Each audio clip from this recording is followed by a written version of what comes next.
Y la respuesta de la pregunta inexistente de la semana pasada es...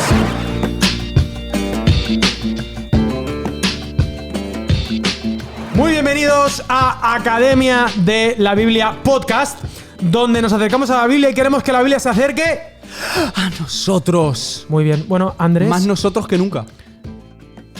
Andrés Pérez, ¿cómo estás? Muy bien, Alex. ¿Cómo te ha ido la semana? Cuéntame. Muy bien, estoy contento. Esta semana me han quitado la última muela. ¿Te han quitado una muela? Menos de 30 segundos. No me digas. Perfecto. ¿No ha habido que hacer ahí forceps? No.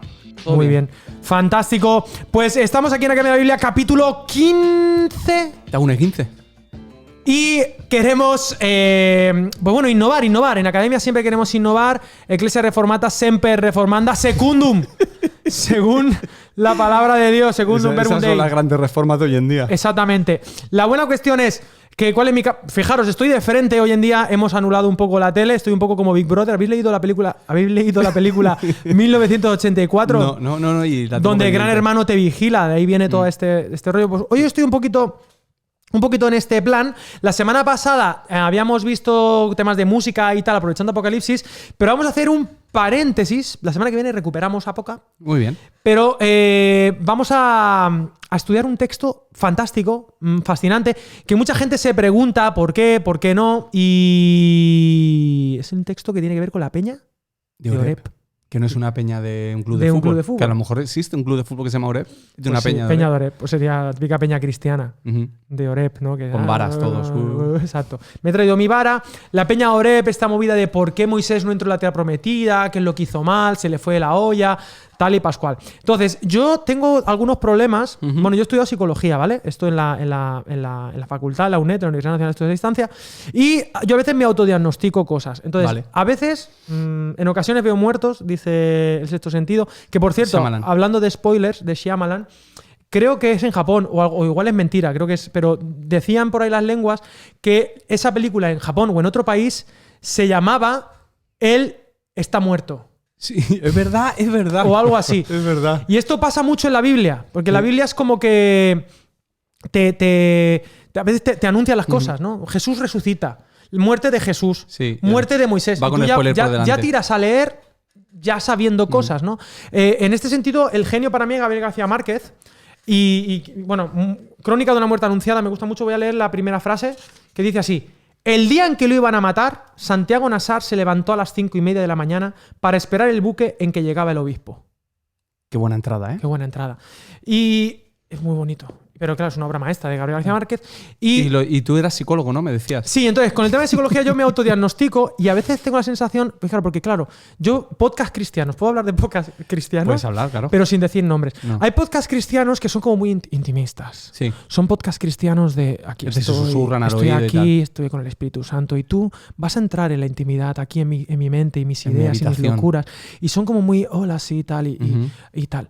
Y a mí me hubiera gustado hacer un podcast así. Y a veces, pues cuando estoy contigo, es imposible. Digo, ¿será que me estoy inventando un amigo imaginario llamado Andrés Pérez? Y a lo mejor todo es fruto de mi imaginación y todo es cuestión mía, loca, ¿sabes? Y entonces me he imaginado a un tal Andrés Pérez con el que dialogo, pero la gente en realidad lo que ve es a un tío solo, hablando, en la cámara, en plan hablando, el Club de la Lucha. Exacto, en plan en Club de la Lucha, gran spoiler también que acabas de hacer para todos aquellos amantes de David Fincher. Perdón. Pero si son amantes ya lo habrán visto. Claro. Entonces, lo que me vengo a referir, que dice mi madre. ¿Estás solo o estás acompañado? Claro, estoy acompañado. Y digo, ¿y me estaré poniendo peor? ¿Estará la cosa peor porque ahora mismo estoy viendo otro amigo imaginario que se llama Óscar Pérez? Porque yo todos mis amigos imaginarios les pongo Pérez de apellido. O sea, un amigo imaginario que casualmente es mi hermano. Que es tu hermano mayor y que además es el tutor de Academia de la Biblia y que da clases en Academia de la Biblia. Digo, ¿será que estoy aquí alucinando? No lo sé. Podría ser. ¡Hola! Vamos a ver qué pasa, ¿no? Hola, Óscar Pérez. Y ¿sabes que me encantaría que tuviera alguien voz radiofónica por primera vez en la vida? Alguno de mis personajes. Sí. Hola, Óscar Pérez. ¿Qué tal? Cuéntame, ¿cómo te ha ido la semana? ¿Qué haces aquí? ¿Quién eres? Hermano. La semana me ha ido muy bien, Alex. ¿Estás aquí en Valencia? Si es que estás. O sea, que Estoy. es real. Si es que Está eres. aquí hablando. Pero tú también hablas todas las semanas y tampoco eres real. Que hable no es una prueba. Yo muchas veces me imagino que soy imaginario. Ojo, ¿eh? Tú puedes imaginar que eres fruto de mi imaginación. ¿Sabes Pero qué bueno, teorías aquí por ahí que está, dicen? Tete. El Tete. El Tete. Bueno, sois hermanos. Los hermanos brothers nos llaman. Los hermanos brothers. Y bueno, Óscar, en la realidad o en mi imaginación, es tutor de Academia de la Biblia. Y pues hablando de qué podíamos hablar, o quizá en mis conversaciones internas, decidimos hablar de la Peña de Oreb. Y me gustaría empezar cantando la canción. ¿Podemos cantarla? Sí. 1, 2 y 3. Cristo es la peña de Oreb que está brotando, agua de vida saludable para mí. Cristo es la peña de Oreb que está brotando, agua de vida saludable para mí. ¿Cuál es mi cámara? Ven a beberla que es más dulce que la miel. Refresca el alma, refresca todo tu ser. No, mi ser. Mi ser y el tuyo. Cristo es la peña de Oreb que está brotando, agua de vida saludable para ti. Para ti. Muy bien, un especial ¿te has dedicación a fijado- Eurovisión. ¿Te has fijado que el reggaetón es como el queso? A ver. Lo mejora todo. O sea, tú a cualquier canción le pones reggaetón Su rimete. y sube. Como el queso. Iba a decir un chiste interno sobre Quique Pavón, pero me lo voy a ahorrar porque digo, él Sí, lo ve, él porque ve este podcast. él Un ve el saludo a podcast. Quique, un saludo a Quique Quique, Pavón, ¿qué que es uno de tal, nuestros más campeón? mayores fans. La Peña de Oreb. Fíjate que teológicamente hemos dicho algo muy fuerte. Cristo es la peña de Oreb que está brotando. Ajá. Óscar, ¿qué nos puedes decir, aparte de hola y que estás bien, qué nos puedes decir en torno a ese momento de la peña de Oreb? Porque a todos nos suena que, bueno, Moisés golpea la piedra, estamos en la Torá, por ahí, por Éxodo. ¿Dónde nos encontramos en la peña de Oreb y qué es lo que pasa? Cuéntanos un poco. Hola, Bueno, Óscar. Hola, Alex. Me ha ido muy bien la semana. Y pues si queréis que abra el tema, así Ábrelo, un poquito. abre el melón. Esta historia tiene dos cuentas. Tiene dos relatos, uno en el Éxodo y otro en Números, Según algunos. según algunos. Vale. El mayor argumento posiblemente para decir que es la misma historia es el nombre del lugar, que es La Masá, rencilla. Meriba. Mm. También hay gente que piensa que son dos historias diferentes, de dos En momentos diferentes. Vale, vale. Pero el nombre del lugar es el mismo. Vale, a empezar por marcar eso. Entonces, Pero bueno, vuestro apellido es el mismo también. Y porque somos diferentes. sois hermanos, pero sois diferentes. pero no somos los únicos Pérez. Hay más Pérez. Claro. En el mundo. Pero yo creo que en mi imaginación yo pongo Pérez porque como es el apellido, ¿sabes? Ujú. Como el apellido. Entonces bien. todo es Pérez para mí. El ratoncito. El ratoncito Pérez. Pérez. Florentino Adelante, Pérez. adelante, Óscar. A lo mejor hay muchos Masás y muchos Meribas por el desierto. Correcto. verdad, y más Dos Peña historias. Oreb. Las situamos para situarnos a nuestros podcasters. Nos situamos en Éxodo chapter 17 y números. Sí. Qué Y despliegue. números. 20. 20. 20. Vale. Están estas dos historias de la Peña de Oreb, o como queramos llamarlo. ¿Qué pasa ahí en Meribá? Bueno, según. Ay, tú me ayudas, Tete. Según una de las historias, bueno, Éxodo es como una especie de relato breve. Para mí me cuesta más situar. ¡Os calláis!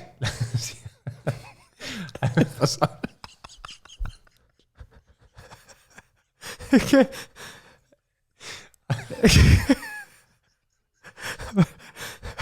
No me pasa nada. Es que estoy haciendo perfumas. Sí, ¿fue así o no? Voy a llorar, tío. ¿Pero fue así o no fue así? ¿Fue así o no? Vale, entonces. Sigue tú. Esto luego se corta. Entonces, en Éxodo 17 podemos leer. Toda la congregación de los hijos de Israel partió del desierto de Sin. Estás loco. Es que he visto el momento y pensaba que a lo mejor lo que Moisés, es que Moisés hizo eso, ¿no? No es verdad. Se me han empañado las gafas, tío. Vale. Luego esto lo contamos, no os preocupéis. No os preocupéis que no. A ver, Éxodo 17 es corto. 7 versículos. Vale, 7 versículos. Vale, sí. Muy al grano. Muy. Sí, en Éxodo 17 la queja no es tan. Cógela tú, por si acaso. No es tan No está explícita. O sea, no hay tantos datos acerca de la ¿Os queja lo puedo leer? del Venga, pueblo. vale. Vamos a ver, los israelitas, por poner en contexto, son unos quejicas, ¿vale? Perdón por lo que estoy diciendo ahora mismo, pero aquí en la Torá, los israelitas que salen de Egipto están todo el día, ¡ay, que no tenemos para comer, que no tenemos para beber! ¡Qué buenos estaban los melones! Y lo que comíamos en Egipto. Y lo que comíamos en Egipto, ¡qué rico estaba! Y se quejaban, es la constante en lo que es el Éxodo, ¿vale? O sea, tal. Y en una de estas, disputó el pueblo con Moisés, versículo 2, diciendo, ¡danos agua para que bebamos! ¿Por qué disputáis conmigo? ¿Por qué tentáis a Jehová? Tentar a Dios, muy fuerte. Y esto ya hay hiperlinks, ¿no? Sí. No tentarás al Señor. Bien. Así que el pueblo tuvo allí sed y murmuró contra Moisés. Dudó de su tal y dijo... que me estoy acordando. ¿Por qué nos hiciste subir de Egipto para matarnos de sed a nosotros, a nuestros hijos y a nuestros ganados? O sea, que son súper exagerados. Entonces clamó Moisés a Jehová, al Señor, y dijo, ¿qué haré con este pueblo? Poco falta para que me apedreen. O sea, que casi que sé que hay una especie de rebelión incluso de querer matar al líder, liderazgo, ¿no? Y entonces Jehová respondió a Moisés, pasa delante del pueblo y toma contigo algunos ancianos de Israel, toma también en tu mano la vara con que golpeaste el río, y ve, quítamela de encima, que me pongo malo, y ve, allí yo estaré ante ti sobre la peña en Horeb. Golpearás la peña y saldrán de ella aguas para que beba el pueblo. Te está acordando, ¿no? Sí. Para que vea el pueblo. Moisés lo hizo así en presencia de los ancianos de Israel y dio a aquel lugar el nombre de Masá y Meriba por la rencilla de los hijos de Israel y porque tentaron a Jehová al decir, ¿está pues Jehová entre nosotros o no? Vale, en esta versión de los Hechos, Dios manda a Moisés que haga lo que he hecho yo. Golpear en la peña para que salga agua en Horeb. Y Moisés obedece. Y aquí parece que el error lo comete el pueblo. ¿Estamos de acuerdo con esto hasta aquí? Bueno, sí, la movida de lo que estamos hablando es que la repercusión que tiene, la consecuencia que tiene el hecho de que Moisés actuase así, tanto en Éxodo 17 como en Números 20, es que esto es lo que va a impedir que Moisés entre a la tierra prometida. Esto es lo que hace este pasaje tan llamativo, porque puede parecernos, desde nuestro punto de vista, puede parecernos una exageración de Dios. De Dios, exacto. Es un castigo como muy severo, que por algo que parece tan simple a la vista, tenga un castigo tan fuerte. Sí. Me recuerda un poco a lo de... Perdonad, pero me recuerda al pasaje de Uza, por ejemplo. Sí, de cuando se cae el arca y tira a coger y muere por esto. Es diferente, pero también me parece muy exagerado lo que le ocurre a Ananías y Zafira luego, ¿no? Que es diferente porque ahí están actuando muy mal, pero es ese tipo de pasajes. Creo que la sensación también la tenía el propio Moisés, porque en Deuteronomio hay 4 o 5 veces que él está discutiendo con Dios, orando, suplicando por poder entrar en la tierra. El texto es recordado, o sea, la escena está recordada varias veces. Él culpa al pueblo, Dios le dice que él tiene su responsabilidad. O sea, es una historia que tiene bastante miga en ese sentido. Me gustaría que me dieras algunos datos de Deuteronomio, pero puedo leer la historia, la otra, la alternativa o la diferente, lo que sea, pero capítulo 20 de Números, vale. Que Números, ya lo he dicho en esto, pero Números no se llama Números, se llama En el desierto. ¿Vale? Entonces, dice que pasa lo mismo y entonces... Moisés y Aarón, versículo 6, apartándose de la congregación, fueron a la puerta del tabernáculo de reunión y se postraron sobre sus rostros. Es interesante que aquí aparece el tabernáculo, cosa que antes en Éxodo no, porque aquí ya ha pasado Levítico, ya lo han construido, ya lo han hecho, ya tal. Dice, y se postraron sobre sus rostros. Entonces la gloria del Señor se le apareció y Jehová dijo a Moisés, toma la vara, igual que en Éxodo, y reúne a la congregación, tú con tu hermano Aarón, aquí suma a Aarón en lugar de a los ancianos, dice, y ablata a la peña a la vista de ellos. No le dice que la golpee, sino que hable a la peña. Ella dará su agua, así sacarás para ellos aguas de la peña, y darás de beber a la congregación y a sus bestias. Entonces Moisés tomó la vara de delante de Jehová, como él le mandó. Reunieron Moisés y Aarón a la congregación delante de la peña, y él les dijo, oíd ahora, rebeldes, ¿haremos salir agua de esta peña para vosotros? Y alzando su mano, Moisés golpeó la peña con su vara 2 veces, brotó agua en abundancia, y bebió la congregación y sus bestias, como en Éxodo. Pero Jehová dijo a Moisés y a Aarón, por cuanto no creísteis en mí para santificarme delante de los hijos de Israel, por tanto, no entraréis con esta congregación en la tierra que les he dado. Estas son las aguas de la rencilla, que es lo mismo que dice en Éxodo, por las cuales contendieron los hijos de Israel con Jehová, y él manifestó su santidad, su persona, en medio de ellos. Bien, una vez dicho estos 2 textos que tienen algunas diferencias, por ejemplo, en una le dice golpea con la vara, en la otra habla a la peña, pero en esta le golpea 2 veces, en esta le golpea la vez que sea, una, sale agua, en una parece que los culpables son el pueblo, pero aquí parece ser que es Moisés el que quizá ha tropezado un poquito. Cositas que se os ocurren aquí, a mis queridos amigos invisibles. Bueno, como os decía, en Deuteronomio hay numerosas cuentas en las que ves a Moisés hablando con Dios, o, por ejemplo, discursos en los que él está hablando al pueblo y en mitad del discurso le recuerda él al pueblo que por culpa de ellos, por culpa vuestra, yo tampoco voy a entrar, ¿no? ¿Vale? Entonces hay como, si juntas todos estos textos, Deuteronomio 1, 3, 4 y 32, por lo menos hay esos 4 textos, en los que se podría hacer un largo debate de quién tiene responsabilidad, quién es culpable de la situación y quién considera que tiene parte o no. Está claro que para Dios el pueblo es responsable y Moisés tiene alguna responsabilidad. Vale. Muy bien. Sí, quizá la responsabilidad del pueblo tiene que ver más con la queja, con el hecho de confiar en Dios, porque ya les ha demostrado, era un capítulo antes, ¿no? En Éxodo, su provisión a través del maná. Pero en este caso, en el caso de Moisés, es más bien algo que parece que Moisés tiene que mostrar de Dios al pueblo. Sobre todo me llama la atención cuando dice al final, por cuanto no me santificasteis, o sea, no habéis mostrado que yo soy diferente, o sea, que soy un Dios apartado, que al final es una de las... O sea, la misión de Dios con Israel no era solo liberar al pueblo de Israel, sino que el pueblo de Israel comunicase ese Dios al resto del mundo. De ahí el sed santos como yo soy santo, ¿no? Y están perdiendo esa oportunidad. Hay algo ahí en ese momento que creo que nos perdemos, porque es superior a nosotros, que tiene que ver con lo sagrado, con... Bueno, no sé, ahora me estoy poniendo aquí más místico que... Bueno, es que se habla de falta de fe. Lo que pasa es que la falta de fe de Moisés no tiene que ver con no creer que va a salir agua, que sería lo que nosotros... Sí. El milagro sucede y él cree que va a suceder. Pero él dice, por cuanto no creísteis en mí. Es decir, hay algo que para Dios significa no tener confianza en él, que no tiene que ver con que Moisés no deje de creer que si él ha dicho que va a salir agua, va a salir agua. Es otra cosa. Es otra cosa. Sí, porque en el caso de Números le dice que hable a la piedra. Sí. Él golpea la piedra, pero aún así sale agua. Sí, o sea, claro, no es que Dios, al haber desobedecido la orden, entonces ya no cumpla con lo que había dicho de darles agua. Igualmente hay agua. Exacto. Entonces lo hace mal. Hay algo, y creo que lo que está pasando no es tanto lo que pasa afuera, sino lo que está pasando dentro de Moisés. Hay algo en sus sentimientos, pensamientos o actitudes.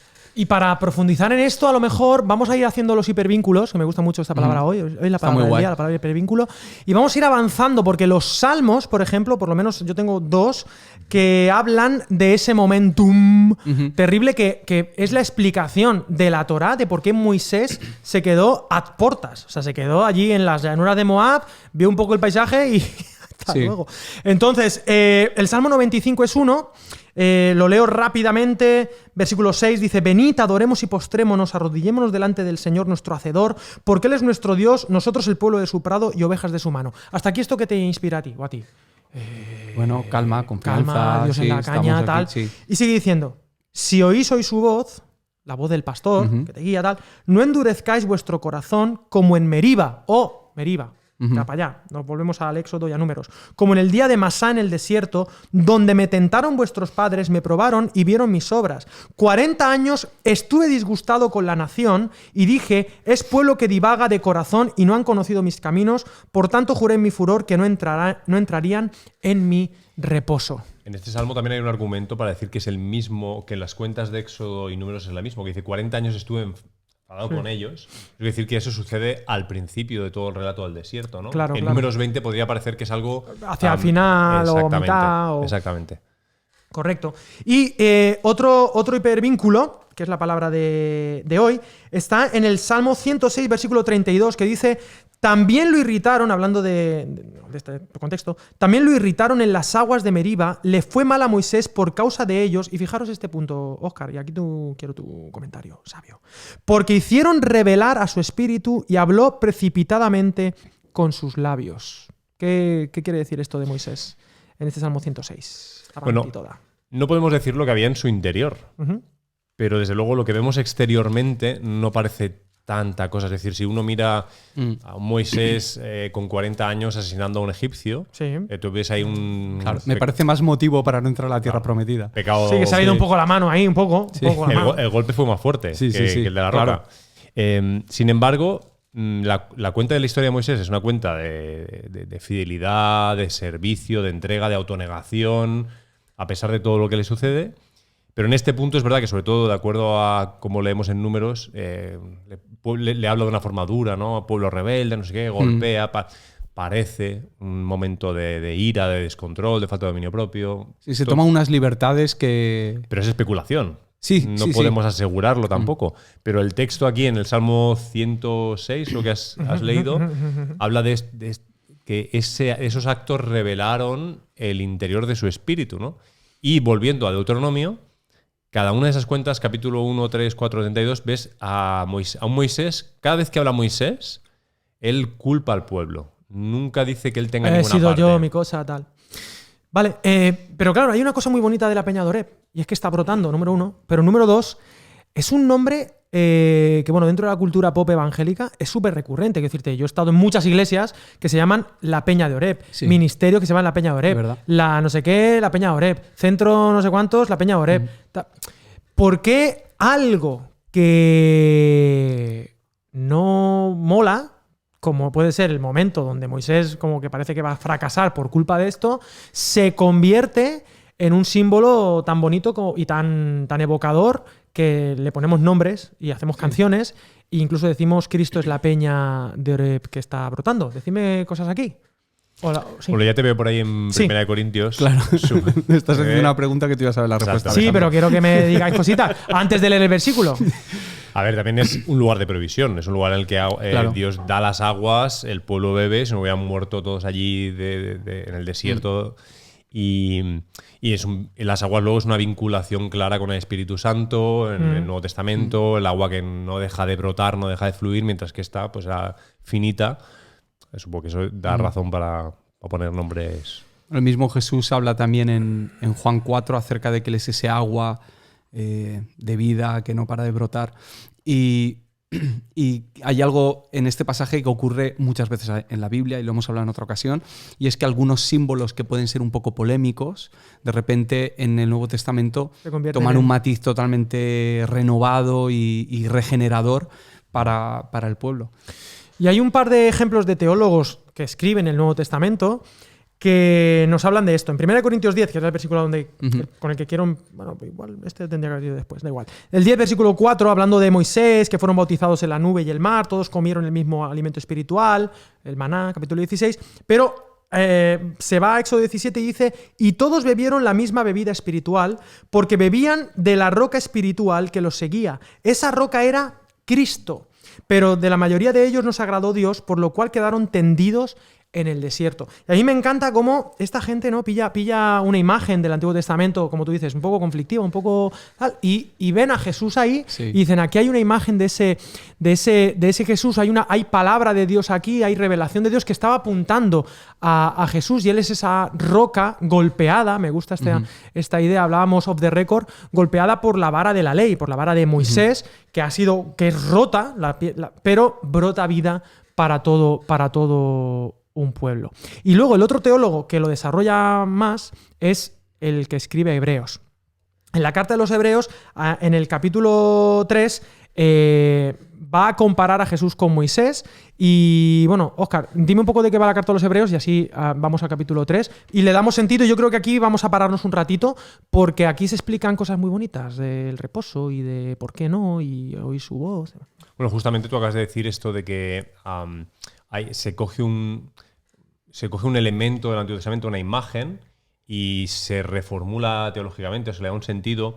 Hebreos es la constante comparación entre cualquier elemento anterior y Cristo, siempre enfatizando que Cristo es superior, entre ellos a la ley, ¿no? Y esa roca es esa vara de la ley, la roca es Cristo, ¿no? La ley golpeando a Cristo. Podríamos referir también a Isaías, golpeado, Cristo golpeado. Sí, viene a la mente también la imagen de cuando le clavan la lanza a Jesús, sale agua, ¿no? Y ese agua. Muy bien. Entonces, ahí el autor, en su discurso, en el capítulo 3, habla de que Jesús es más que, ¿no? Más que los ángeles, es más que el templo, es más que los sacrificios, es más que... Y en este caso es el hijo superior a Moisés. Es lo que pone esto como es Crónica de una muerte anunciada, ¿no? Voy a explicarte esto. Y es muy interesante porque el predicador o autor, en el versículo 7... Citando, por cierto, Salmo 95. Citando exactamente Salmo 95, dice, por eso, como dice el Espíritu Santo, y me gusta este punto, o sea, no dice el autor del Salmo 95, sino el Espíritu Santo, que es el que inspira al autor del Salmo 95, dice, si oís hoy su voz, no endurezcáis vuestros corazones como en la provocación, en el día de la tentación en el desierto, se refiere a ese momento. Que, por cierto, el que escucha la voz, o sea, tomando el Salmo, o sea, haciendo el camino al revés, el que oye la voz es Moisés, no es el pueblo. Entonces al pueblo se le puede apelar... se le puede culpar de ciertas cosas, pero el que está oyendo la voz de Dios es Moisés. Entonces el que supuestamente ha endurecido su corazón ha sido Moisés. Es Moisés. El que tiene una roca de corazón es Moisés. Bueno, el pueblo, el pueblo la tiene también de forma constante. Por la ley. Oh, Andresito ahí, qué melón. Más bueno, abierto. ¿Te ha gustado? Me ha encantado. Te traigo otro semana que viene. Vale, pero fijaros, ahora, un punto importante. Aquí estamos en Hebreos, que muchos dicen que podría ser una homilía convertida en cartas, es decir, una predicación. Por lo tanto, pongámonos en situación. Estamos escuchando a este predicador que quiere que nosotros oigamos hoy su voz, la voz del Señor. ¿Nosotros somos ese pueblo o Óscar quizá lo ha afinado más? Nosotros somos ahora también como Moisés. Estamos en esa tesitura siendo Moisés. No endurezcáis vuestros corazones como en el día de la provocación, en el día de la tentación en el desierto, donde me tentaron vuestros padres, me pusieron a prueba y vieron mis obras 40 años. Por eso me disgusté contra aquella generación y dije, siempre andan vagando en su corazón y no han conocido mis caminos. Me gusta esto, ¿no? Porque son hebreos, ¿no? Los que vagan, no los que son vagos, sino los que no tienen rumbo, que es lo que significa ser hebreo. Errantes. Hebreo es errante, ¿no? Y son ese pueblo, me gusta la identidad del pueblo hebreo, como Abraham, que era hebreo, ¿no? Era errante, no tenían su identidad no estaba basada en un lugar concreto, sino en el seguimiento de esa voz, pero estuvieron 40 años errando en parte por esto, y dice, por tanto juré mi ira, no entrarán en mi reposo. Mirad, hermanos, y aquí está como el predicador intentando hacer una aplicación de esto, que no haya en ninguno de vosotros corazón tan malo e incrédulo que se aparte del Dios vivo. Antes bien, exhortaos los unos a los otros cada día, entre tanto que se dice hoy, para que ninguno de vosotros se endurezca, como Moisés o como el que escuchó la voz, por el engaño del pecado, porque somos hechos participantes de Cristo, con tal que retengamos firme hasta el fin nuestra confianza del principio. Por lo cual dice, si oís hoy su voz, no endurezcáis vuestros corazones como en la provocación. O sea, lo vuelve a repetir y dice, ¿quiénes fueron los que habiendo oído lo provocaron? ¿No fueron todos los que salieron de Egipto por mano de Moisés? ¿Y con quiénes estuvo él disgustado 40 años? ¿No fue con los que pecaron, cuyos cuerpos cayeron en el desierto? ¿Y a quiénes juró que no entrarían en su reposo, sino a aquellos que desobedecieron? Y vemos que no pudieron entrar a causa de su incredulidad. O sea, la falta de fe, y ahora definimos esto quizá un poco mejor, pero la falta de fe como error sustancial, o sea, como error profundo de todo este cuadro, ¿no? Y entonces, frente a eso es, si oyereis hoy su voz, no endurezcáis vuestros corazones, no seáis incrédulos. Hay un pensamiento que me viene a la cabeza al escuchar el inicio y el final, cuando habla de escuchar la voz de Dios. Sí. Parece que la intención de Dios es ser escuchado, o sea, de tener una conversación con el pueblo. Uh-huh. Y eso es lo que ocurre en la versión de Números 20, que es que Dios quiere que hable a la roca, no que le dé a la roca. Parece que hay una conversación en la que no quiso entrar Moisés y convirtió su relación con Dios en algo como muy utilitario, muy para tratar de satisfacer cuál es la necesidad que tiene y punto, también de desahogarse. También parece, decíamos antes de broma, que parece que le pega a la roca por no pegar a la gente, porque lleva un enfado considerable. Y algo que el libro este de recomposición de Alan Hirsch decía una frase, dice ¿autor recomendado? Que reducimos a Dios cuando queremos seguir a Dios en algo menos que una relación. O sea, cuando lo que quieres de Dios es menos que el tener una conversación, el que sea algo dinámico, que suba, que baja de todos los días, en ese momento estás convirtiendo a Dios en un objeto para tu beneficio. Esa falta de fe de la que hablabas, estaba pensando que, claro, para nosotros el milagro, ¿no? El agua, es como... Si nos centramos en eso. Va a salir agua de esa piedra, es como... hay que tener mucha fe, ¿no? Pero aquí el tema no es ese. La preocupación de Moisés no es si va a salir agua o no. Yo creo que en lo que Moisés deja de representar a Dios es en su corazón, en su actitud. Es decir, no creer, para mí no es tanto no creer que no vaya a salir agua, sino no creer que Dios es de una manera determinada. Sí. Y entonces representarlo de esa forma. Aparte, Moisés en Éxodo 19 se ha convertido en los oídos del pueblo. Porque el pueblo le dice, cuando el monte está humeante y tal, no quieren ni acercarse, y él le dice a Moisés, ve tú, habla tú con él. Intermediario. ¿no? Sí. Entonces, esos oídos endurecidos no pueden ser los del pueblo en un sentido. Que decir, Moisés tiene su responsabilidad aquí de haber misrepresented, ¿no? Como, no sé cómo decir esto, como ha representado fatal al Dios que le transmite al pueblo. Eso mola muchísimo. ¿Te gusta? Porque Moisés está representando a Dios. Es decir, la manera en la que Moisés se está comportando está contando algo acerca de su teología, acerca de Dios. Y esto nos lleva a la frase que la mencionamos de vez en cuando, de el medio es el mensaje. O sea, la manera en la que él hace lo que hace en ese momento es la manera en la que ellos van a digerir quién es Dios, van a comprender quién es Él, su carácter, exacto, para qué está aquí Dios, qué es lo que quiere, cómo podemos confiar en Él. Ahí etcétera. tenéis el agua, rebeldes. Claro, es que el cambio es fuerte. Otra cosa, hay gente que dice, lo de los 2 golpes, ¿no? Que parece que un golpe es legal y 2 golpes es ilegal. La incredulidad. Sí. Es como cuando juegas al mus, ¿es? Se puede teorizar muchas cosas, ¿no? Porque dio un golpe y no salió agua, ¿no? Y en vez de esperar y confiar, Da otro golpe. a los 5 minutos, Podría ser. metió ahí uno en plan mala leche. Bonita teoría también. Profundizando en el tema de la Por incredulidad. teorizar, oye, que no quede. Claro. Profundizando en el tema de la incredulidad y de cómo el autor de Hebreos interpreta este texto y lo canaliza hacia. Fijaros que el Salmo termina en ir al día de reposo. Continúa el texto de manera fluida diciendo: temamos pues, o sea, tengamos respeto, no sea que permaneciendo aún la promesa de entrar en su reposo, alguno de vosotros parezca no haberlo alcanzado. Es decir, está diciendo, vosotros como creyentes estáis en un camino de fe, de confianza, la imagen de estamos en el desierto, en este caminar, y Cristo es suficiente, pero cuidado con el peligro o el miedo de volver atrás, o la incredulidad como pecado imperdonable, podríamos decir. Dice, también a nosotros se nos ha anunciado la buena nueva como a ellos, el Evangelio como a ellos. Y me gusta que como el Evangelio está desde la Torá, ¿no?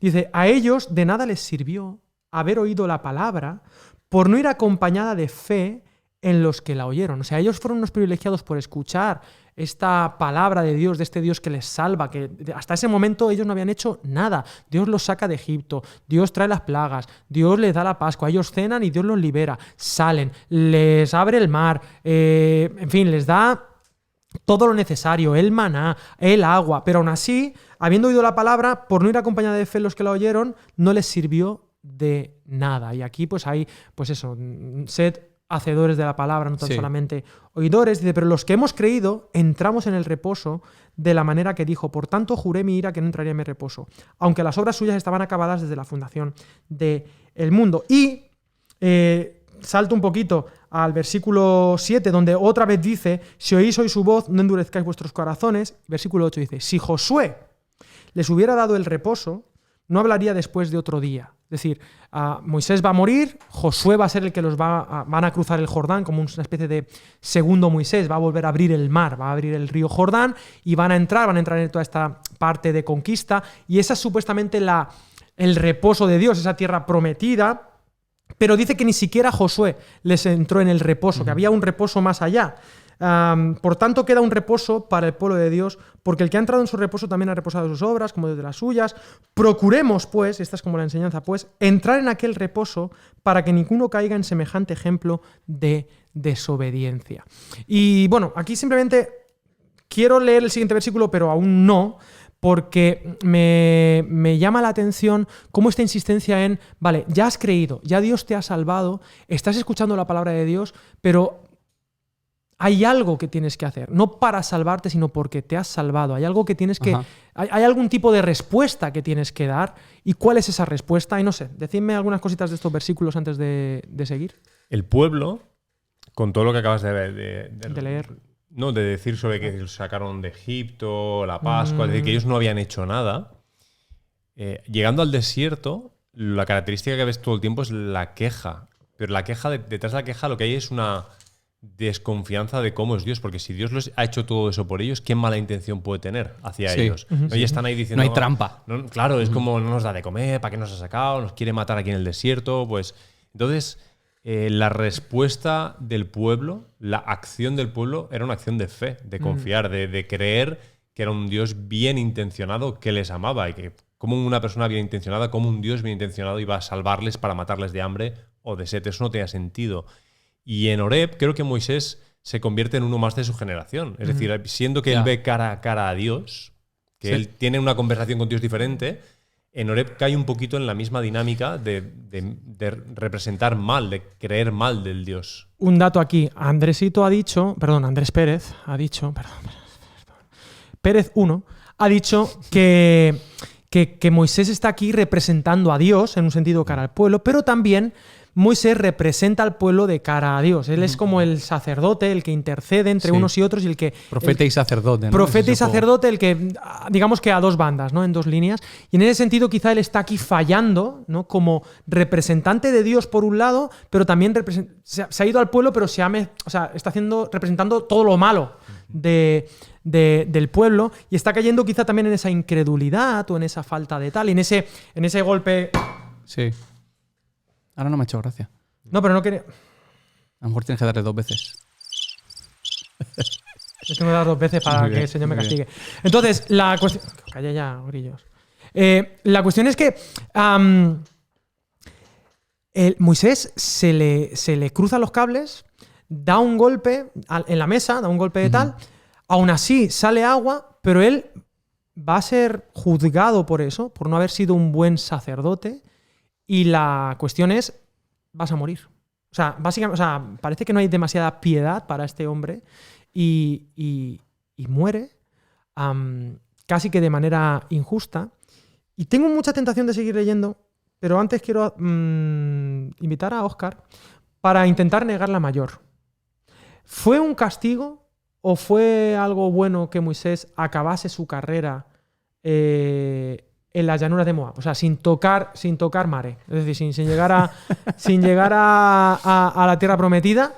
Entonces, cuéntame un poquito por aquí y luego vamos a volver a Hebreos 12, porque luego viene la traca final, ya sabéis, y seguimos por ahí. Para empezar, yo diré que a mí, por lo menos a nivel narrativo, me encanta el final. Es un poco Mufasa diciéndole a Simba, todo lo que ves será tuyo. Tal.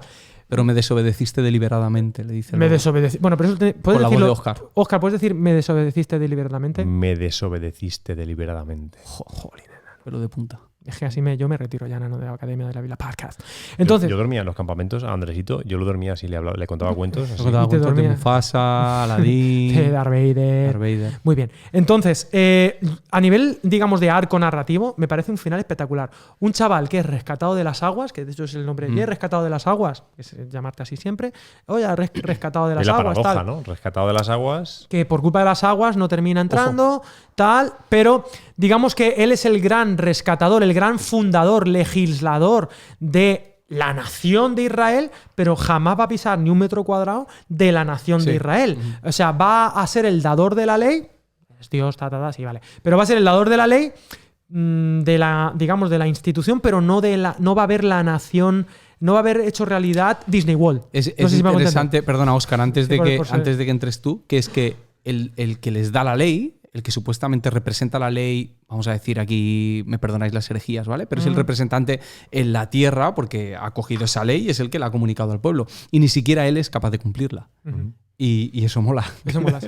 Que desde el principio quede claro. Aunque parece claramente mejor que su generación, al final comparte el momento con su generación. Él queda en el desierto como el resto de su generación. Todos quedan ahí. Solo 2 de la siguiente generación van adelante, en un sentido. Bueno, Caleb ya tenía 85 años, pero Moisés estamos hablando de 120. Es decir, era de la siguiente generación. Que no están mal 120 años. No ¿Por qué Óscar puede ser un buen final morir con 120 años? En algunas tradiciones rabínicas, enterrado por el mismo Señor ¿no? O sea, por Bueno, ese amigo eso tuyo. parece decir Deuteronomio 34. Exacto, su amigo, o sea, le acompaña, le dice aquí tienes esto, nos vamos a otro sitio quizá mejor. Dinos entonces por qué quizá podemos hacer una lectura no de castigo, sino de, bueno, un buen final. De misericordia. De misericordia. Dinos.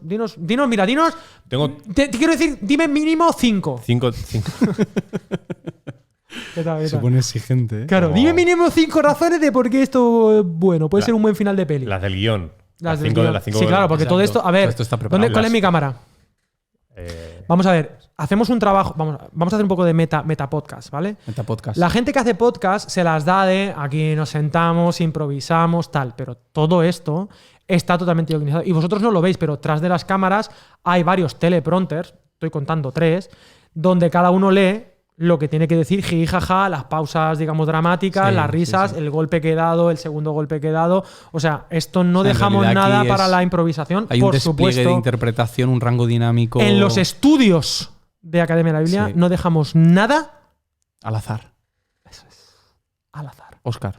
Oscar, 5 cosas. dame mínimo 5 cosas. Vamos a ver. Las hago apuntadas aquí también. Por cierto. ¿Os acordáis cuando Moisés estaba? Mira, mientras las da, voy a hacer así, como Moisés, Muy bien. aguantando ahí. Eso está bien. La primera, mira, ¿recordáis Éxodo 17? Lo hemos visto. Sí. Pero la segunda parte de Éxodo 17 es. El micro, Oscar. La guerra. Se me olvida, gracias, hermano. Una guerra contra Oscar Amalek. también es pastor de una iglesia en una isla, ¿eh? Eh, Aquí, si no es pastor, no No hablas al micro. Es así, esto es así. Vale. Hay una guerra contra los amalecitas. Justo vas a estar así todo. Ah, Sí. vale, buena. estar todo el rato. Te pillo tarde. Ay, Te he pillado. ay. Cuando tú vas, yo vengo, decía Chenoa. Muy bien. Entonces, vemos como Josué es el. Difícil esto, Andrés, te admito, Sí, tío. sí, Cada sí, semana. Sigue. Es que no hay tele, es que claro, Ya, claro. hay que, la parte, digamos, visual la tengo que yo suplir. Vale, para el que esté en Spotify, Alex está con los brazos en alto sujetando una vara. Con la que antes, claro, la risa he golpeado por un momento a la esto y con esta vara la tengo en alto. Claro. Pero tiene un sentido teológico, ¿puedes seguir, Oscar? Sí, sí. Ok, sigo. Performance. Para mí, la primera razón de misericordia por la cual Dios no solo castiga, porque yo no creo que ni siquiera esté en negación una castigo y misericordia a la vez. O sea, una cosa no niega la otra, es un y, no un o. Exacto, correcto. Es, de acuerdo a la mayoría de gente que ha estudiado la conquista, se calcula unos 25 años de conquista. Si Moisés tenía 120 años cuando van a empezar, y en su vejez, y en Éxodo 17, segunda parte del capítulo, vemos en esa guerra de Amalek que él ya no baja a luchar. Bajan Josué, Caleb y su generación, mientras que él se queda con Aarón y Ur, creo, y Aarón y Ur le levantan los brazos porque él no es capaz ni siquiera, mientras los jóvenes están Luchando. dándole al mazo, Luchando. él no es capaz ni siquiera de tener los brazos Sí. levantados todo el día. rato. Entonces quiere decir que él no está ya para luchar. Te digo ya que tiene mérito el chaval en mitad de una batalla, porque yo llevo aquí ya 2 minutos y Pues estoy, eso. estoy agobiado. Pero nadie te está levantando los brazos, es una ayuda también eso. También. Acabaron metiendo piedras ahí, truquete. Es verdad. La cuestión es, la primera razón de misericordia de Dios para mí es evitarle 25 años de guerra a un anciano de A 120 a un años. señor ya que ya está bien toca la pieza. Ya está mayor. Ya está todo el pescado Afrontar vendido. una guerra con 120 años. No, 25 años de 120. guerra. Claro, 25. A la vejez viruela, estaba diciendo él. A la vejez viruela. Claro. Vale, 25 entonces tú ahí años ves más. Yo veo que es misericordia, no, sin duda. ¿Puedes ir al siguiente punto, por favor? Sin duda. ¿Siguiente? Sí, porque se va a morir. Vale. La siguiente punto de misericordia es con el pueblo más que con Moisés. Porque lo mejor para el pueblo es un líder diferente. Si Moisés sigue ahí, Sí. Josué no va a dirigir al pueblo y Josué es el capitán, es el general del ejército más apropiado para 25 años de batalla para la conquista. Entonces yo creo que hay misericordia de Dios con el pueblo. Está asegurándose de que la transición salga bien, ¿no? Tú quédate aquí. Oh, principio pastoral y de liderazgo aquí, ¿eh? Abrimos melón. Y ahora que has dicho transición, tercera razón para mí es justamente esa. Gracias. Una de las mayores gracias de Moisés fue discipular a Josué. Es decir, él no solo lideró, Claro. sino que discipuló a Josué para liderar la siguiente generación. ¿Puedo hacer un paréntesis, aunque me duelan los brazos? Si él no se quita de en medio, Josué no lidera nada.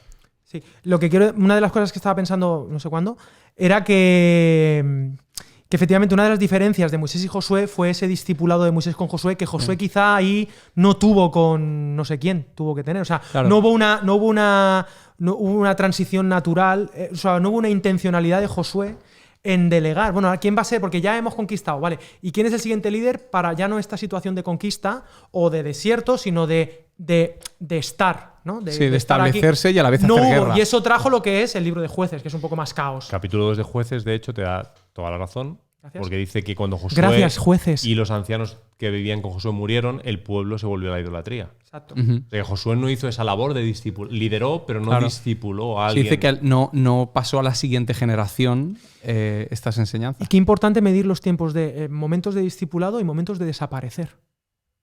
Sí. Bueno, a Moisés. Desapareció, ¿verdad? Hasta luego. Cuarta razón, Óscar, por favor.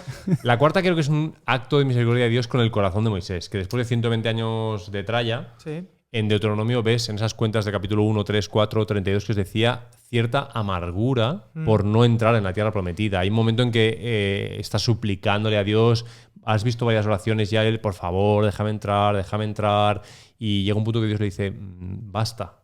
No hablemos más de esto, ¿no? Basta ya. Y él cada vez que habla del tema es para culpar al pueblo. Entonces se le ve un principio de amargura con el hecho de con la decisión de Dios. Entonces creo que cortar ya con la situación, creo que iba peor, creo él. Qué humano, ¿no? Eso, el decir, ya está.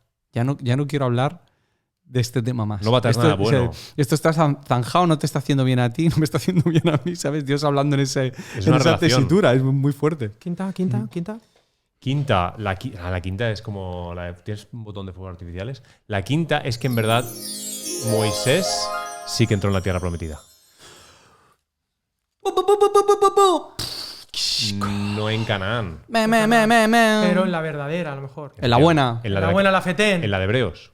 En Claro. la de Hebreos. Con Dios. En el Obviamente. reposo. ¿Ya puedo reposar? Sí. Muy bien, ¿eh? Y sin Nur y sin Aarón lo has hecho. Y que nosotros... Se nota el personal trainer. Te está ahí. Un aplauso a José Enrique.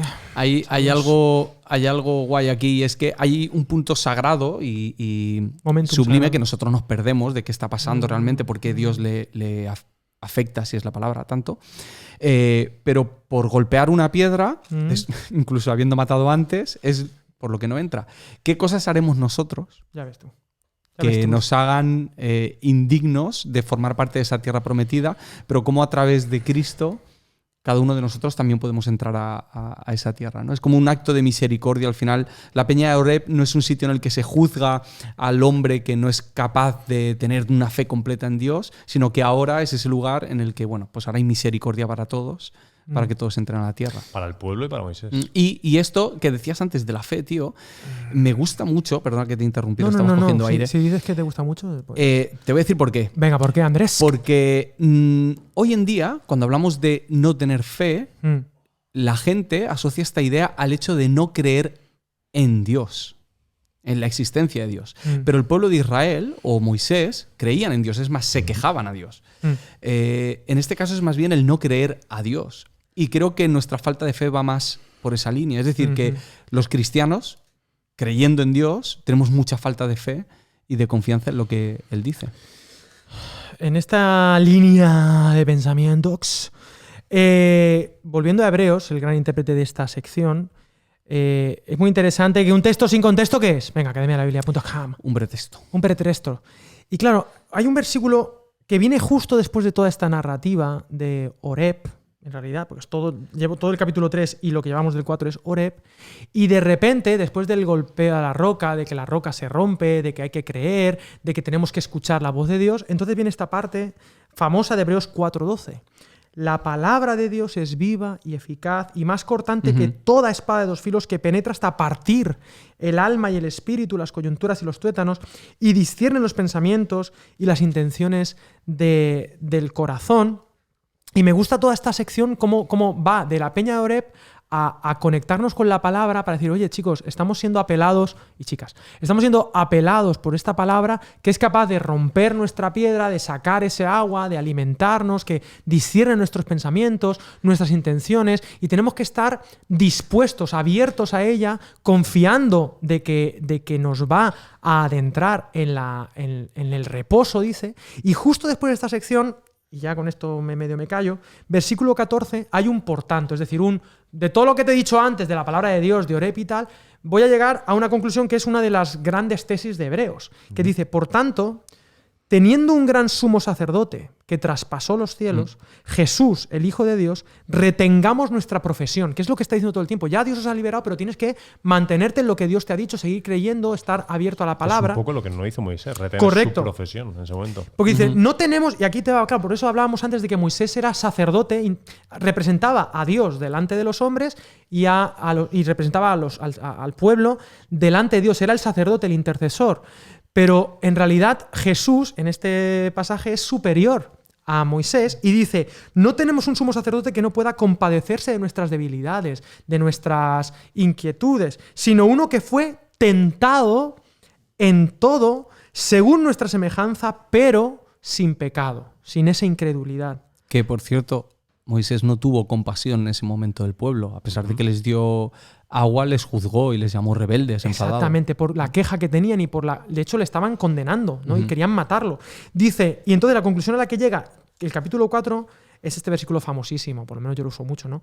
Acerquémonos pues confiadamente al trono de la gracia para alcanzar misericordia y hallar gracia para el oportuno socorro, ¿no? Esa fuente de gracia, de misericordia, ese trono de la roca, me gusta, bueno, ya me voy un poco. Pero cositas que os evocan estas cuestiones, porque me gusta ver a Jesús como el verdadero Moisés, el que sí que cumplió, el que sí fue el sacerdote, el que es esa peña de Oreb. Y ahora me quiero ir a los evangelios, pero antes me gustaría escuchar algunas ideas sugeridas de este pasaje conectado con Oreb, con tal, con cual. Simplemente esos versículos finales del capítulo 4 cobran una profundidad brutal después de analizar todo esto, ¿no? Y la diferencia, el contraste entre en el desierto el pueblo tentó a Dios. En Hebreos, aquí en estos capítulos, Jesús es tentado en todo por nosotros, ¿no? Es la máxima distancia entre la confianza absoluta en Dios de Jesús, de su naturaleza, su carácter, su bondad. Creo en ti, Padre, totalmente, voy a dar mi vida porque creo en ti, creo en tu plan, a la incredulidad del desierto de, aunque nos estás liberando, no nos acabamos de fiar de ti, no creemos que nos has sacado con alguna mala intención aquí el desierto. Ese contraste es brutal. Bueno, eso tiene mucho que ver con la labor que tenía Moisés de limpiar cualquier imagen de deidad que hubiese en el pueblo de Israel, porque ellos vienen muy contaminados de idolatría y egipcia. tal. Entonces, Moisés tiene una labor de mostrarle cómo va a ser ese Dios. Y esto es lo que hace Jesús precisamente, ¿no? Es mostrarnos el corazón del Padre y es algo que Moisés no pudo hacer en ese momento. Y bueno, a mí me gusta pensar, antes de irnos a los evangelios, me gusta pensar en el pueblo de Israel, por lo menos desde la Torá. A mí me resulta muy, muy, muy bonito, o no sé cómo explicarlo, que de Génesis a Deuteronomio, claro, algunos personajes están en Tierra Prometida, pero el pueblo de Dios no tiene, o sea, son el pueblo liminal, es decir, antes se les da la ley que la tierra, antes tienen el conocimiento de Dios, o sea, son una nación al revés. Primero conocen a su Dios y la identidad está no en un sitio concreto, no en ni siquiera unas costumbres, sino que todo gira en torno a esa confianza en esa palabra, en ese Dios que habla con ellos. Y de hecho la Torá termina en Deuteronomio, es decir, podrían haber dicho, venga, vamos a poner algunas leyes ya estando y aunque algunas probablemente se pudieron diseñar estando en... No. Lo que tenemos es antes de estar aquí. Esto es lo importante para nosotros. No sé si esto os evoca alguna cosita o sigo. Bueno, nosotros solemos ir al revés. Nosotros solemos ir al revés. Especialmente cuando hablamos en liderazgo que tiene que ver con las iglesias locales. Lo primero en lo que se piensa es en el lugar. ¿Cuál es el espacio en el que vamos a estar? Y luego ya veremos cómo el espacio moldea nuestras maneras de relacionarnos, nuestras reglas, nuestros programas, etc. Y en este caso es al revés. O sea, empiezan totalmente desde la esencia de conocer a Dios, de una liberación de un pueblo y que sea lo que Dios quiera, ¿no? A partir de ese momento, Él va formándole y según el carácter de ellos se va formando, entonces empiezan a acercarse cada vez más a ese espacio en el que tienen que estar. Porque con tierra o sin tierra, la esencia de lo que quiere Dios es esa relación. Es lo que comentabas tú antes, de que en Números le dice que hable a la roca. Es esa conversación, lo que importa es la conversación con Dios. Es la relación íntima, la comprensión de quién es él y la representación que hacemos de él aquí en la Tierra para los demás. Entonces... ¿Puedo hacer un excursus? Claro, no sé qué es, pero... Eso es una digresión, irme a un lado y luego volvemos, pero volvemos, Excusa, ¿vale? Con los excusa. minutos que nos quedan. Una excursis. Eso es la... Mirad, Una 13-14. estamos, Toma. bueno, lo digo aprovechando que el Pisuerga pasa por Valladolid. Fijaros la crisis que se está viviendo en Oriente Medio Tú te has actualmente. levantado esta mañana y has dicho, voy a decir Pisuerga, pero vamos. No, fijo. es una frase que suelo decir, Pisuerga por Valladolid. Es una frase hecha Sí, sí. española. Entonces, no es baladí. No es baladí, no. Entonces, estamos en una situación muy compleja, todo lo que está pasando en la Franja de Gaza, Israel, que es un tema que tiene mal esto, y los que sufren son los de siempre, normalmente la gente que no tiene nada que ver, finalmente terminan sufriendo, pero esto viene de largo y hay algo que me llama mucho la atención estudiando la historia de toda esta situación compleja de principios de siglo, y es que, claro, este Estado de Israel se funda en el año 1948, ¿vale? Las Naciones Unidas, todo este tema, intentan llegar, bueno, todo es un poco un polvorín, aquello es estar viviendo sentados encima de dinamita, la verdad, porque todo está mal hecho desde el principio, pero bueno, en cualquier caso, es interesante que los hebreos, antes de, pues empezaron a querer construir un sueño, ellos, ¿vale? Bien o mal, no voy a entrar en disquisiciones, disquisiciones es otra palabra muy bonita, pero en 1918, una panda, o sea, 40 años antes, una panda de judíos, no sé si suena eso un poco despectivo, pero una panda de judíos, pero lo voy a arreglar al final, una panda de judíos tienen una idea. Dicen, nos gustaría crear algo que no existe, una universidad donde podamos conocer, estudiar y tal. Entonces, y empezaron una universidad en un monte que se llama Scopus, que está a las afueras de en Jerusalén. Empezaron una universidad para estudiar antes de que Israel existiera como nación, y bueno, alguno de estos, por ejemplo, uno de ellos que metió mucha pasta, se llamaba Albert Einstein, se fue a Estados Unidos a buscar tal, y se juntó con otro que se llamaba Sigmund Freud. Vaya.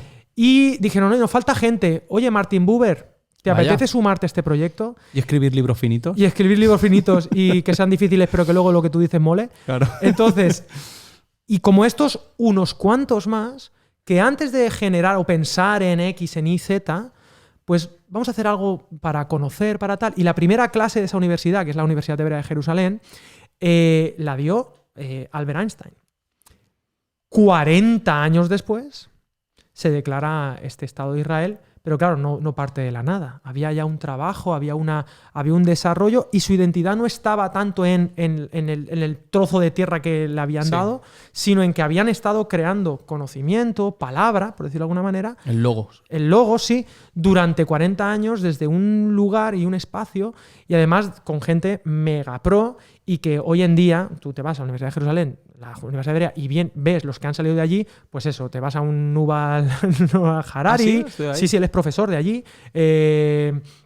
Y muchos otros que, quieras o no, son gente que son unos máquinas hasta hoy, y ya los premios Nobel ni hablar. Y me gustaba esta comparativa, ¿no? De 40 años justamente entre que comienza tal y esta gente tiene su movida, y lo que pasó aquí, ¿no? 40 años de desarrollo, de trabajo, hasta que llegan. No sé. ¿Ideas de esto? Me recuerda a una frase que se utiliza mucho cuando se predica de estos pasajes, que es que primero había que sacar al pueblo de Israel de Egipto y luego a Egipto del pueblo de Israel, ¿no? Entonces creo que ese proceso es un proceso no solamente de formación, sino de desintoxicación de lo que traes hasta que llega el momento en el que lo haces. Que, por cierto, creo que nosotros estamos viendo un momento parecido. Sí, correcto. Creo que hemos... De construcción y construcción, ¿no? Y en este último año, además, nos vamos a encontrar próximamente nos vamos a encontrar con la cuestión de que hemos sacado o nos han sacado ya del coronavirus, pero ahora van a tener que sacar el coronavirus de nosotros. Es decir, ahora hay una repercusión y una consecuencia de todo esto que se va a notar en nuestras comunidades. Creo que esto pasa constantemente.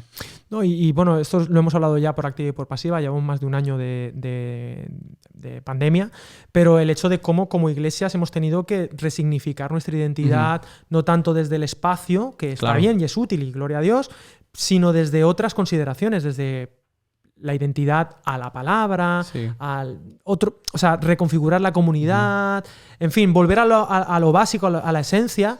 Y, Óscar, yo sé que quieres decir algo, pero vuelvo a la Torá, qué bonito que el pueblo se constituye ahí, en el límite. No hace ¿sabes? No es aquí ya está todo lo que Dios quería para ellos, en un sentido, ¿no? Y es esta identidad desde la palabra, la configuración de una identidad, de un pueblo, de una comunidad, en la palabra, en ese oír la voz de Dios, en ese seguir, en esa confianza y no la incredulidad. Óscar. Desde los cursos que estabas haciendo y lo que ha dicho Andrés antes. Pero ¿a qué mola esto de la universidad, tío? Eso es una movida. Es muy bonito. Jolín, es que yo... Estaba pensando que los textos, sin su contexto, no sé qué has dicho antes, pero cuando estudiamos estos textos,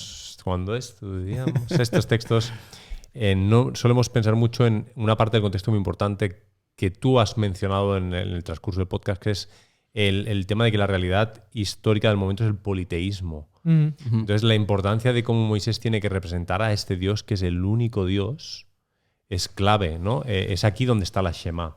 Claro. Es aquí donde este pueblo está empezando a entender que solo, a pesar de todo lo que han vivido, solo existe un Dios verdadero. Es aquí donde está Éxodo 32 y esos becerros, donde hay esta lucha por comprender que no hay un Dios de la guerra, ni un Dios del vino, ni un Dios del agua. Yahvé es el único Dios verdadero, ¿no? Y esa falsa representación o esa mala representación de Moisés en esos momentos es clave en su contexto. Sin el contexto quizá tiene menos sentido. En la Shema, además, hay dos ideas que han aparecido en varias ocasiones en el podcast. Una es que descubres cómo es Dios y que Él es uno y que es único, que es incomparable, pero también cómo tienes que transmitírselo a la siguiente generación. Y quizá aquí era lo que estaba pasando. Estaban representando al Dios que no era y no lo estaban transmitiendo a los demás ni a la siguiente generación. Y ahora sí me voy a los evangelios, pero antes, pasando otra vez por Corintios, hipervínculos. Capítulo 10 dice que todos en unión con Moisés fueron bautizados en la nube y en el mar, todos comieron el mismo alimento espiritual y todos bebieron la misma bebida espiritual, porque bebían de la roca espiritual que los seguía. No hemos hablado. Una roca que se mueve, que va detrás de una especie de coche escoba que va con la botellita de agua. Esto es algo que hablábamos, que hay comentaristas que lo ven como así. Una roca que iba con ellos. Sí, es una roca que estaba con ellos y que les seguía. Bueno, roca espiritual que los seguía. Nube, dice, fuego. Sí, y una piedra. Podría ser. Sí, esto es como el capitán. Piedra, papel, tijera. Capitán Planeta, ¿no? Fuego, viento, tal.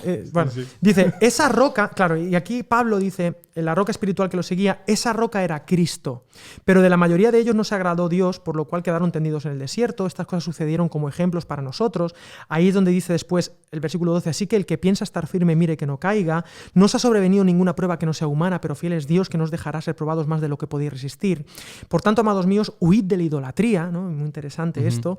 Y habla de la copa de la bendición, habla de cómo Dios, como Jesús es nuestra agua, es nuestra peña de Oreb, es nuestra roca.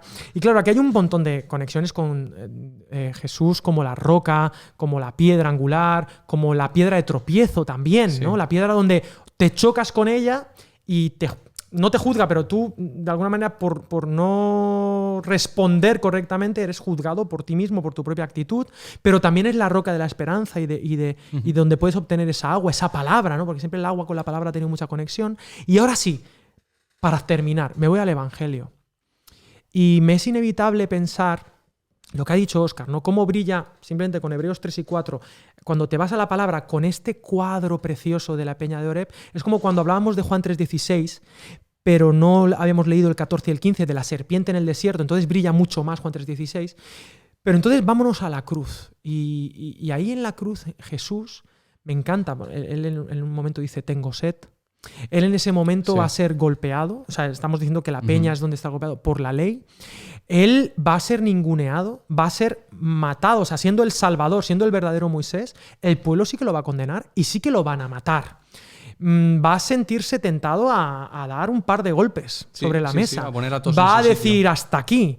Va a poder hacer uso de la fuerza para decir, mira, pues bueno, las tentaciones de Satanás en el desierto, de Lucas 4, Mateo 4, de ser este Mesías sin cruz, pero él decide no ser el que golpea, sino ser la roca que es golpeada, el sufrir el oprobio.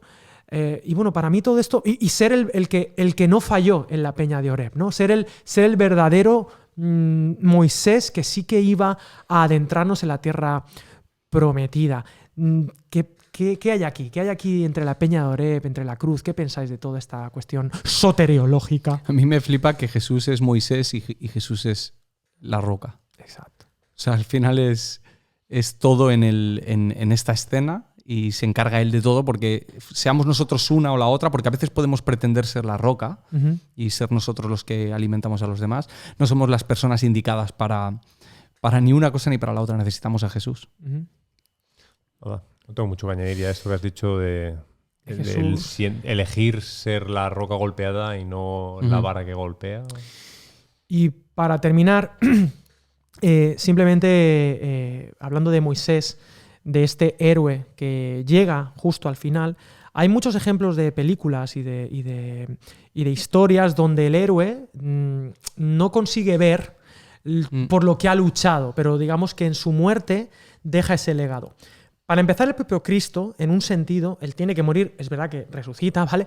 Pero él tiene que pagar ese precio, pero es común en la literatura, ¿no? Un William Wallace, ¿no? Que muere gritando libertad, con una intención cristológica brutal, o historias en la vida real, como William Wilberforce, que no vio la aprobación de las leyes para acabar con la esclavitud en el Imperio Británico, o cuando hemos hablado de Martin Luther King, ¿verdad? Que lo comparábamos justamente con ese momento limítrofe de la vida de Moisés. No sé si hay algún ejemplo más de pelis de gente que tiene que sacrificarse para conseguir el objetivo, pero en cualquier caso, un final feliz. Porque dice Óscar que efectivamente Moisés fue a la tierra prometida, pero es que además el Antiguo Testamento, humildemente desde nuestra postura cristiana, creyente en Jesús, no puede terminar la historia bien a menos que apunte a Jesús, ¿no? Y a mí me gusta cerrar de manera poética esto, lo hemos hablado alguna vez, el hecho de que efectivamente Moisés sí hubo una vez que pisó la tierra prometida, que sí que llegó a la tierra prometida, que fue cuando el momento de la transfiguración de Jesús, cuando de repente aparece Jesús y aparece su colega Elías y aparece miles de años después Moisés al lado, entrando con su amigo Jesús, que quizá lo había enterrado, pero Moisés entrando por primera vez en la historia en esa tierra prometida. Era una cuestión de tiempo que el final fuera feliz, ¿no? Y leía anoche que todos queremos resucitar, todos queremos ser felizmente resucitados, pero no queremos la triste realidad de que hay que pasar también por algunas pruebas, ¿no? Entonces, bueno, algo que añadir, porque tengo un comentario teológico muy importante, pero... Pues yo estoy... Estás encantado. Yo estoy muy bien. El tema del héroe, decir que a nivel bíblico, Hebreos 11 es esa lista de héroes que no ven sí. Y la cita famosa de Jesús de que si el grano no muere, no lleva fruto, ¿no? Tampoco es la misma línea de pensamiento. Que no has inventado nada, es lo que quiere decir Óscar. Sí, no, por supuesto, no. Esto no hay creatividad. Tanta peli.